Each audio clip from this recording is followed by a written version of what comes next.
Natalie, thank you so much for being here on Spark TV.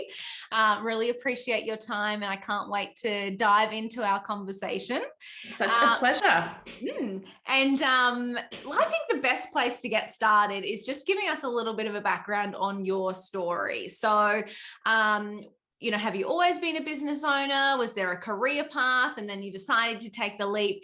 Paint us a picture on how you became the owner of Amped Up Communications. So I was definitely not always a business owner.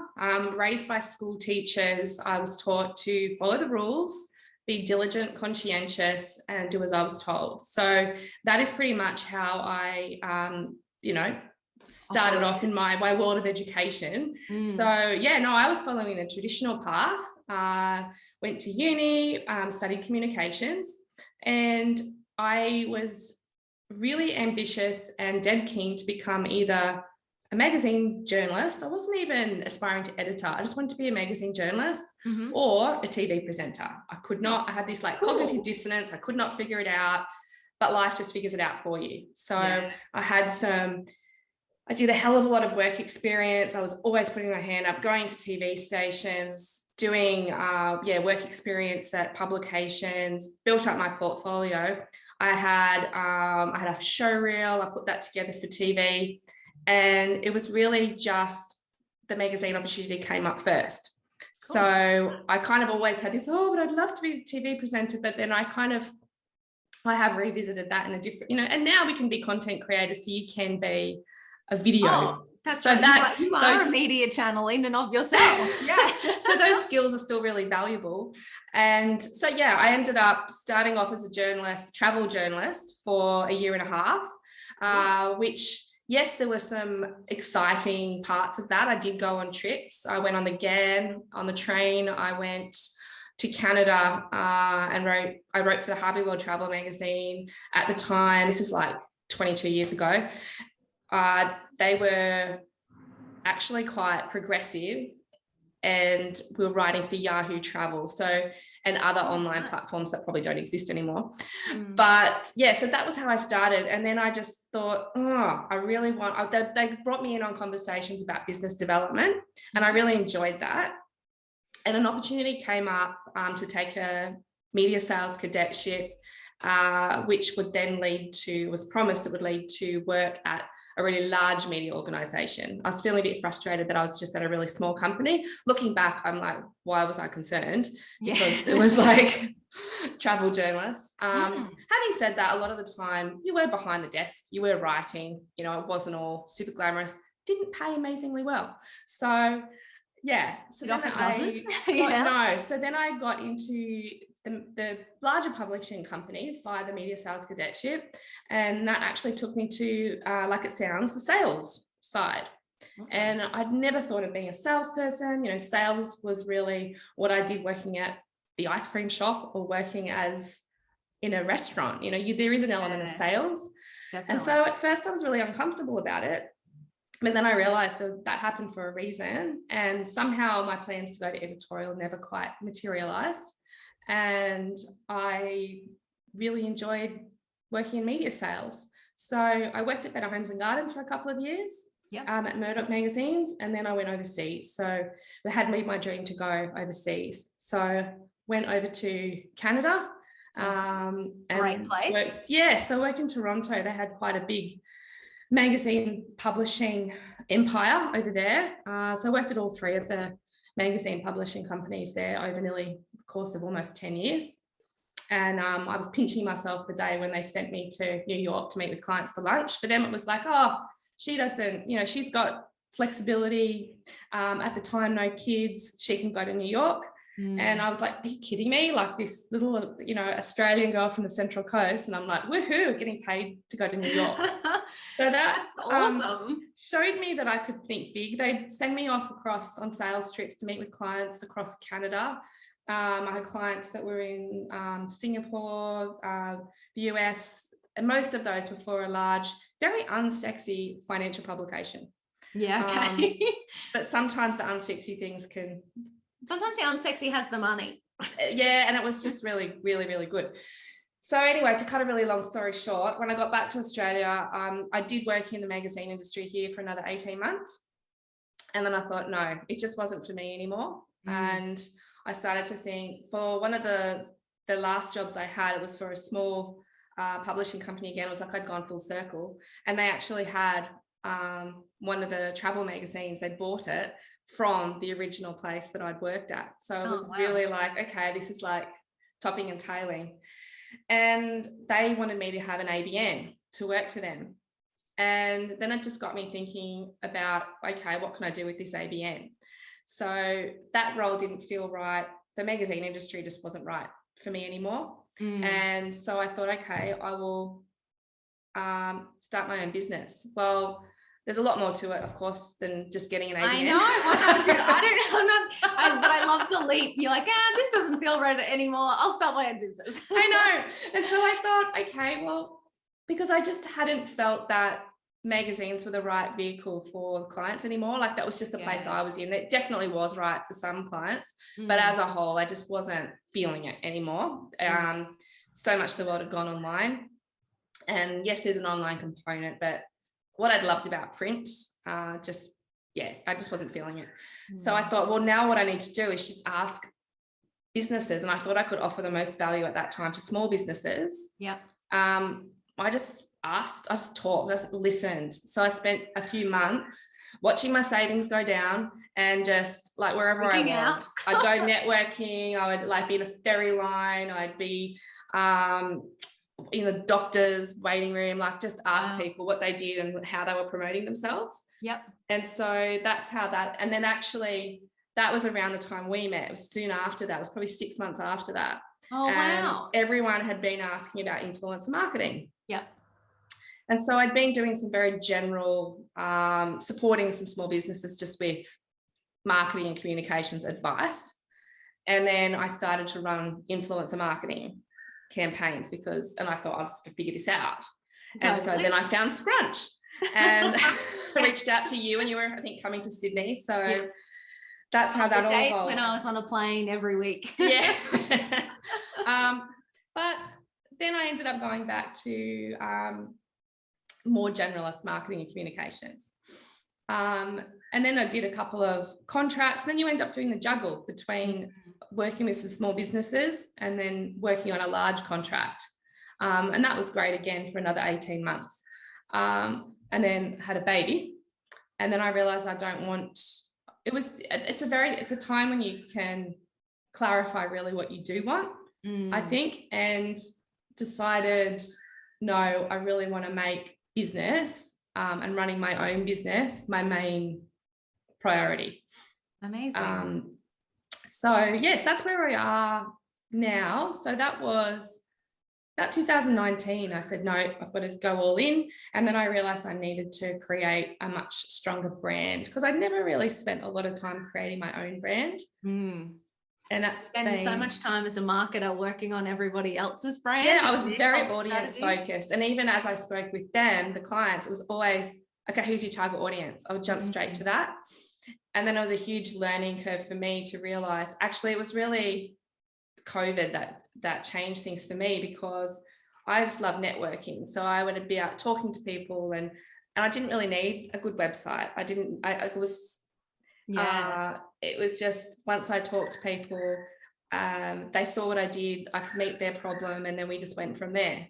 But then once you're the brand, and I suppose that was the first introduction to personal branding without me really realizing it. But then as everything's changed, obviously, for everyone with the pandemic, and I had to rethink things. So that was sort of middle of 2020. I officially launched Amped Up Marketing and Comms, and yes, we're nearly 2 years in.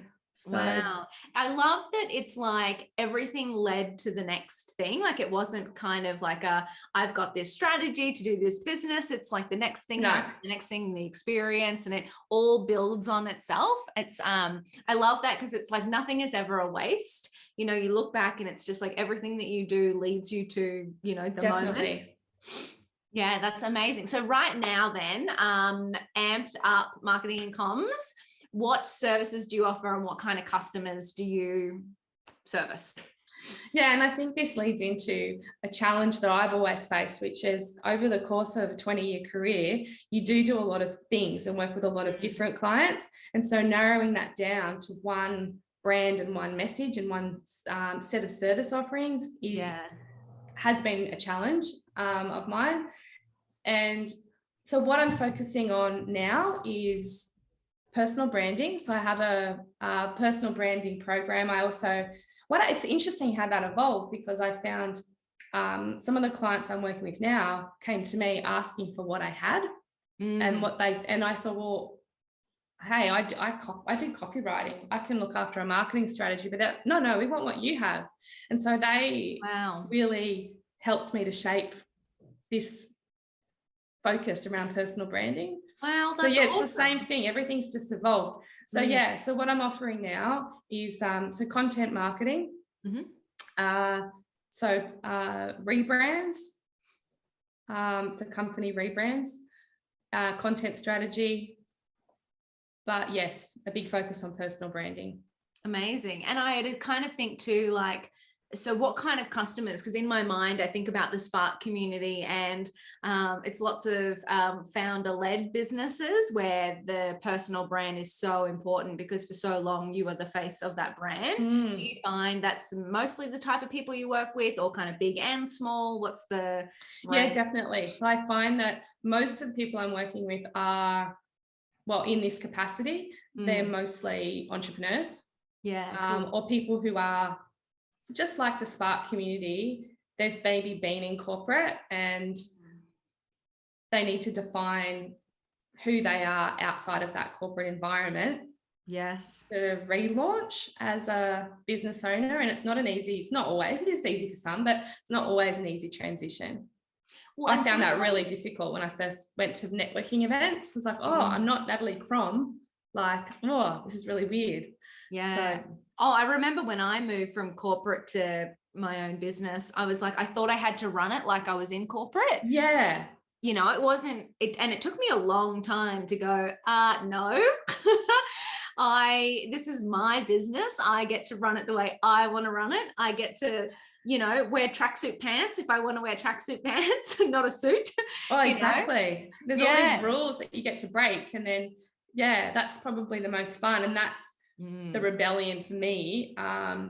Sorry, mum and dad, but from that school teacher upbringing, they gave me such great structure and it's such a great foundation, but now I can break those rules. Yeah. And I think it's amazing. Like I had that same moment. So moving from corporate to startup world or business world, my parents both were employees in their same jobs for 40 plus years, like unheard of now, but working for the same companies. And that's all I saw. I thought, well, that's what I've got to do. I've got to go to school, do well, go to uni, get a job. And then when I found out that you could start your own business, I was like, what? This is amazing. Oh, my parents still don't get it, but that's okay. Oh, totally. I'm like, I love, my parents are the best, but I'm not sure if they know what I do. But they are my biggest supporters, and I love them to death. Yes. Oh, that's so good. So you mentioned a challenge being defining what you do. And I think that evolves over time, as you've kind of pointed out. But, you know, moving from that employee mindset, corporate world to running your own business, have there been any other challenges along the way that you wish people had have told you were coming? I'm pleased no one told me it was coming. Yeah. But you hear it all the time, like having to wear all the hats. But what that really means, working in the magazine industry, I was just so used to doing my job, which was meeting with clients, putting proposals together. Yes, I would take them to lunch, negotiate new contracts. That's what I did. Yeah. And everything around me looked fantastic because they had a marketing team, a PR team, designers. When I worked at Better Homes and Gardens, we worked with in the same office as Men's Health and Marie Claire, and they had a chef. So you'd invite clients in and they'd have like massive lunches, and cool. It was a different time. And so I was just, I got used to that. And then when it was just me sitting at my dining room table, I'm like, I don't know how to shock, isn't it? I don't know how to create Where's that. my chef? I know, I'm like, I know what I can offer, but how can I do the whole, like, how can I offer the whole package? So yeah, I struggled with that for a long time. But now, so it's, I guess, building your own design team and yes, learning a lot of different things. So I've definitely learned how to, and I think I was always across numbers being in a sales role, but profit loss, that sort of side of it was definitely a learning curve, but that's like learning a new language, isn't it? Yeah, and it's just all the setup, like Xero and just so many systems and all the experimentation. So yeah, I'm glad no one told me, and I'm sorry if that's a shock. No, I tend to agree. I'm like, if I knew how hard it was, do you think I would have done it? No, but I think it's just like anything, just starting. Yeah. So, I learnt piano growing up, and when you start and you're learning the basics, you don't think, you're not putting pressure on yourself to be able to do, grade whatever masterpieces. It just comes over time, and I think it's the same sort of you need to crawl before you walk, potentially. Which is not easy. And not for ambitious entrepreneurs, like the type of people. So it's really frustrating. Yeah, but it's true though. And I think one of the traps we fall into is not being perfect or not being all the way over here on day one. It's having to put in the work, having to do the small things. And I'm even 10 years in, and I'm making little changes to my website, and I'm like, this is so infuriating. But it's like, you're still, it doesn't stop, but that's just the journey. And I'd still rather do that than have a whole team doing it and making their decisions. I get to do it my way. Yeah, I love that. Make my own mistakes and celebrate my own achievements. It's nothing like making your own mistakes though. It's funny. People often say that, find people who've done what you want to do and kind of emulate that. But I think there's different personality types. I'm a little bit of a need to feel the pain, make my own mistakes, and then that's how I learn, which is not very efficient, let me tell you.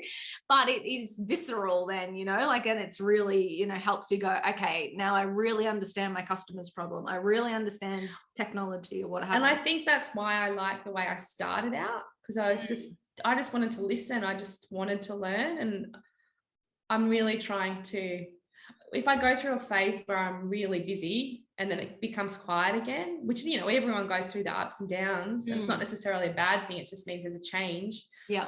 Then I'm like, okay, I really need to listen, because there's a new direction I've got to go in, and the clients end up driving it. Yeah. And I do love that, because you're right. Like, well, firstly, if you don't have clients, you don't have a business. So having the self-awareness to listen to what's going on with your clients in the market, I think is what actually prepares you for that change and helps you adapt a lot quicker when big things happen. And I think we've experienced lots of big things in the last couple of years. So needing to adapt quickly has been huge, I think, for people. Yeah, and I feel very fortunate to be a few years into this entrepreneurial journey. But I think that also puts me in a position to help others who are just new in the space, as you would, you're in the same boat.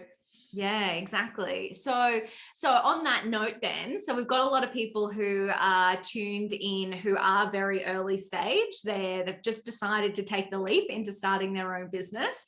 There are a couple of pointers around, developing your brand or your personal brand, or, get starting and getting the word out there about yourself that you might offer to a new business starter. Yeah, I think, and I didn't necessarily start it this way, but I think just from what I've learned is really take the time to, and then the time might be a weekend. It doesn't have to be months or anything. Just why? Like, why are you doing this? Who are you? And you don't have to have a final answer, but just write it down. Who am I? Why am I doing this? What am I wanting to achieve?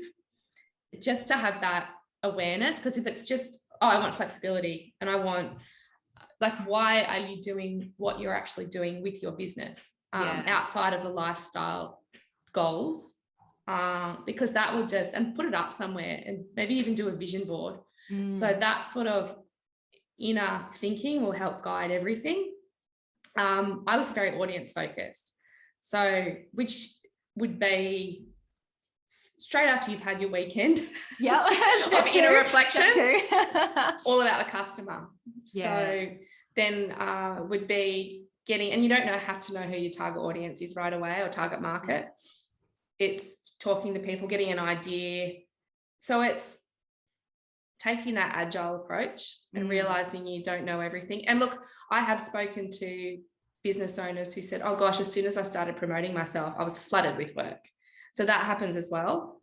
And then that's a different conversation around setting boundaries and not taking on everyone. Exactly. Knowing what, and that's it. I think if you do that self-reflection piece, you know what kind of work you want to actually take on, you know, what's servicing the goal, not just saying, oh my God, I'm a new business owner, I should say yes to everything, because, you know, having a scarcity mindset and really going, I've got to take everything. It's like, no, actually, I want to build this my way. Well, I think that's what the vision board, and I'm looking up at my vision board, that's why I keep looking up there. Yeah. But I think that's why I mean, having that bigger, that end goal.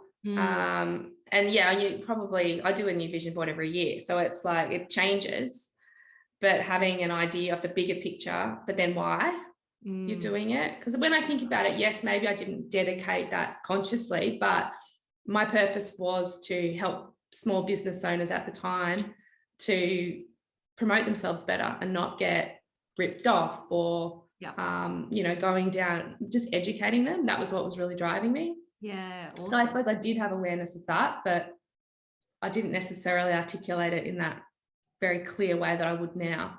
But I think that changes over time, right? I think you can have, you know, when you're first starting out, a bit of a sense, a bit of a gut feeling on where you want to go and what value you want to bring and why you're in it. But actually being able to articulate it really clearly, I think changes over time. I mean, so Scrunch we've been in business for 10 years and I just changed the unique selling proposition again this week, you know, like I've refined it again. And I'm like, you know, I just think you just keep figuring out. That's okay.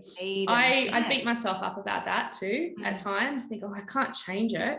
But I think it's just about having consistency for a period of time. Yes. Yeah. And then you can change it. But because you do still have to evolve with the market, and you do have to listen to what your customers are saying and how they're evolving. So you do have to evolve. You can't stay, you know, it's like the magazine business, right? It's literally like that. Definitely. You know, they had got a rude shock, you know, when digital came out and they had to adapt and evolve. And I think we all do. Yeah, definitely. That's so good. So, okay. So years into business now, how do you know, we kind of talking about adapting and overcoming and, you know, all the things that we've got to do. And we hear a lot about founder burnout, you know, and overwhelm. And it is, you know, listening to all these things that we've got to do, all the systems, processes, the people, the personal brand, the putting ourselves out there. You know, how do people, and I know it'll be different for everyone, but how do people, founders, you know, maybe take stock, I guess, of where they're at and really understand when they are a little bit overwhelmed and overworked, and how do they kind of architect their day and their life to bring a little bit more self-care and perspective in business? What do you think? Well, I know I really hit that burnout during lockdown because even though I was very fortunate and our little boy was going to daycare, so I did have that time when he was away, but I think because we weren't doing anything socially, I would just work like all the time, and I was enjoying it, but I wasn't exercising properly because I would go for a walk, but I love going to the gym, and like that routine was different. So yeah, I learned through that time, yes, I can do that for a while, but at some point it will catch up with me. So I agree.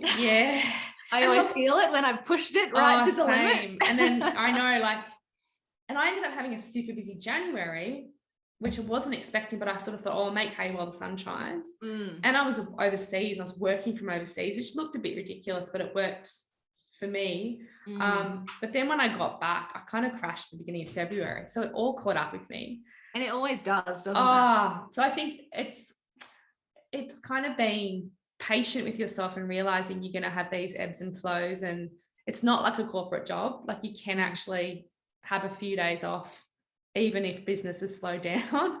And not I guess feeling guilty about it. it. Which I probably do too much, but my advice would be not to, because you need that downtime to reevaluate. Yeah, absolutely. So yeah, I suppose in the day-to-day though, it is time blocking on my calendar is what I do, and having some flexibility. I've started dedicating one day a week to my own brand. That's cool. Doesn't mean I entirely follow it, but it means that it's blocked off. I don't have any meetings on a Friday. And then, there'll be a few bits and pieces, but I try to schedule work Monday to Thursday, and just meetings on, I try to just have meetings Tuesdays and Thursdays with clients. So that's providing a better structure, but then throw in a sick child and like things just happen and you have to roll with it. So how do you find being a mum in business? Well, it teaches you. I know when I was off, like when I wasn't working, that was a great time for innovation, because you're just thinking constantly. That's how it affected me. Like I kind of became even more ambitious. But yeah, I mean, look, there's the juggle, but there's always juggle. There's always juggle. Yeah. So I couldn't manage like 6 children, like like business chicks and the Isaacs, but I like that's way too much for me. But you know, whatever your limits are, it's working within that. I think it's that, like you said, being aware of, why you're doing what you're doing, then really understanding your day, how you want to structure that. I love that you block out Fridays for, a certain task, and, confine meetings to Tuesday to Thursdays. That's super cool. And then being flexible, because whether it is a sick child or, COVID's cancelled daycare or whatever it might be, it'll also be a customer that calls you at the last minute with something wrong. Like there's literally always something in business that you have to contend with. So being flexible and being agile in your approach when you do know that vision and that why. But it's knowing your own flow as well. Like in corporate, you have to work whatever the company says you have to work. So you got to show up. Well, I know it's changed now. A lot of people are working from home, but even you've got to dial in. Like you've got to be there at a certain time, that presenteeism. Whereas I've kind of identified I'm a bit of a night owl. So I have flexible mornings. So sometimes I won't start working until 10 o'clock. Mind you, I'm still looking, like doing stuff on my phone, but that's my personality, like that. And I don't see it as work. Like engaging on LinkedIn, it's not work, but even though it is work. So that works for me. But for other people, they need solid time away from their phone or so I make sure that I don't. So I will have late nights. So like I don't start till 1 a.m. I did do that for a while, but then that caught up with me a bit too much. But I will work till 11 sometimes. But then other nights it's like Netflix and so for me that works. I'm not a 5 a.m. person. Me neither. For other people, 5 a.m. is gold. So finding what works for you for sure. I love that, because I think sometimes we feel guilty, if we're not up at 5 a.m. and if we haven't journaled and meditated and run on the treadmill before 6, we're doing it wrong. But I'm like, I just love the idea of some days you're going to nail it and the vision you have for your day is going to come true. And then other days it's not. And that's all right. And sometimes before we started recording, I said, after this recording, I'm getting in a bath and I'm finishing my champagne and I'm reading a magazine, because that's what I need today, because I'm exhausted. But I think if you don't understand that and don't know that about yourself and don't give yourself that space and that grace to do that and take that time, that's when it's very, very easy to become overwhelmed. And I've suffered major burnout before. Like I'm pretty open about that on LinkedIn, and going through a whole year where I couldn't work and I was I had really severe depression. But what And that's what changed maybe that? What turned that around for you? I had many things which are probably not fit for this podcast. Perfect. But I had to come back from I had to come back from I had to leave an abusive relationship. I had to come back to Australia from Canada and rebuild my life, which so incredible. So I was really keen to get back into the magazine world. But I think like it was just a weird time because it felt like nothing was working. And but that's part of the reason I thought, well, that's not working either. Magazines don't even feel like they're right. I don't feel like I belong even in that anymore. Everything had to break to rebuild again. So now I understand that, but at the time it was pretty devastating. Yeah. When you're in the thick of it, it is so hard to see getting out of it. You know, you can literally sometimes only just see the next step. Because sometimes you can only see, if I just do this tiny little task, maybe something else. No, I had times where I wasn't even brushing my teeth because I could not get out of bed to do anything. So it was pretty bad. But those days are long. Congratulations. That is worth celebrating. It is fucking incredible. It is. And hopefully no one listening has been through depression that was that severe, but it does. If you've not been through it, like it's intense. Like you just can't do anything. So it's really amazing you just have to do things one step at a time. And that's probably what taught me to take things one step at a time. Is literally my health dictated it. Well, and sometimes that's something that people don't think a lot about, is that if you don't have your health and you don't look after yourself, that's it. I've personally lived with somebody who was in that position, and it is just debilitating, you know, and it's so hard to get them into a shower or but I'd built up my life to doing all the things that I thought I should do. Ticked all the life boxes. And oh my God, you just gave me goosebumps. And then I realized they're not my life boxes. So it was just I was completely burnt out in every way. So that's what happened. But I think what I learned from that too is about intuition. So I knew there were a lot of things wrong, but I kept ignoring it and building one thing on top of the next. And it was all built on a shaky foundation with not the right relationship, not in the right country. Like I felt like I was living someone else's life after a while. And so now I feel like I'm living my own life. That's unreal. And you know what I love, and I know we're talking about this after we talked about sitting down and defining your business and how you want your life to look. But I'm like, just based on this part of the conversation, I'm like, that is why you do that, right? Because it's so easy to go, I should just make this business because that's what I did for my job, or I should just do this because my partner does that, or whatever. Like sitting down and giving yourself the space to think about what you want and how you want every day to look is really powerful for how you're going to show up in your business over time. It is. Otherwise you end up being a people pleaser, which I was for many years because I was brought up that way. But and it is, I am still driven by pleasing. I want to do the right thing for my clients, but I don't need to do it at the expense of my health or finances or whatever.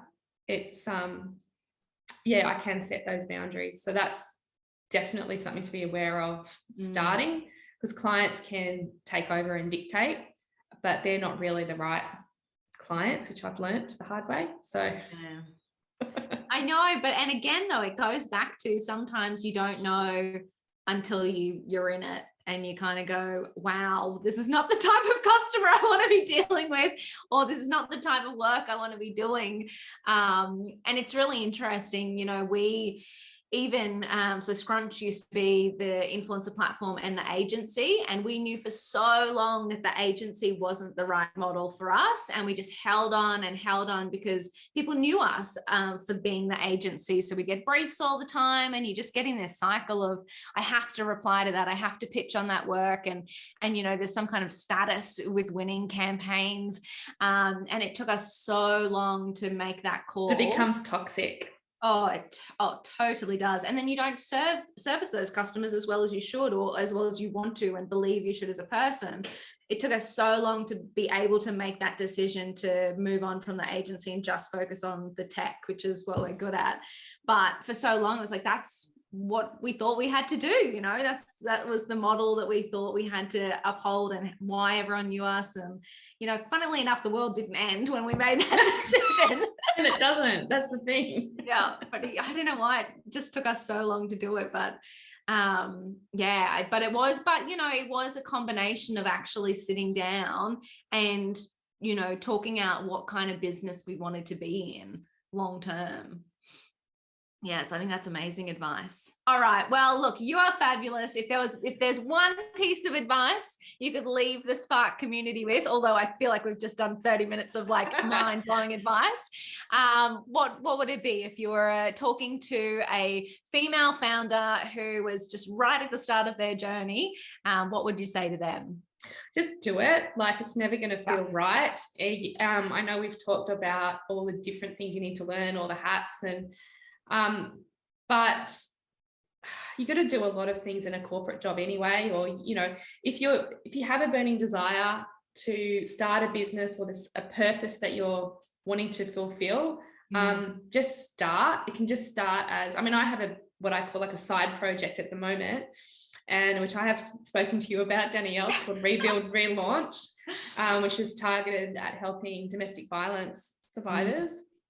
That is literally a blog and an Instagram page currently. Yeah, awesome. And that's okay. I've started. Yeah. And so I'm practicing what I preach. That's fantastic. Don't worry that. Yeah, it's not going to be perfect on day one. No. And the only way it gets perfect, which is never perfect, the only way it gets to the place where you envision it is exactly like you said, one step at a time. Just get something out, and build on that. And I think the other thing is, because like I mentioned, I did speak with a business owner just last week who said, oh no, as soon as I launched my own business, I tripled my, you know, a number of clients. And so that can happen. And so it's just about being conscious about what you really want. Yeah, awesome. And saying no to things. And I know that person she found she was working every weekend.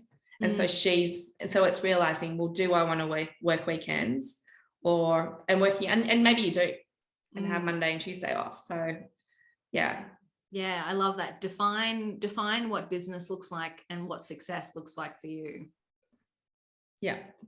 Amazing. Oh my God. Awesome. Well, you are incredible. Thank you so much for spending your time with us today. I know everyone tuning in would have gotten a lot of value out of that. And I'm sure, you know, scribbling lots of things on the Post-it notes and going away to implement. So I appreciate you so much. That was fantastic. Well, thanks, Danielle. I enjoyed it.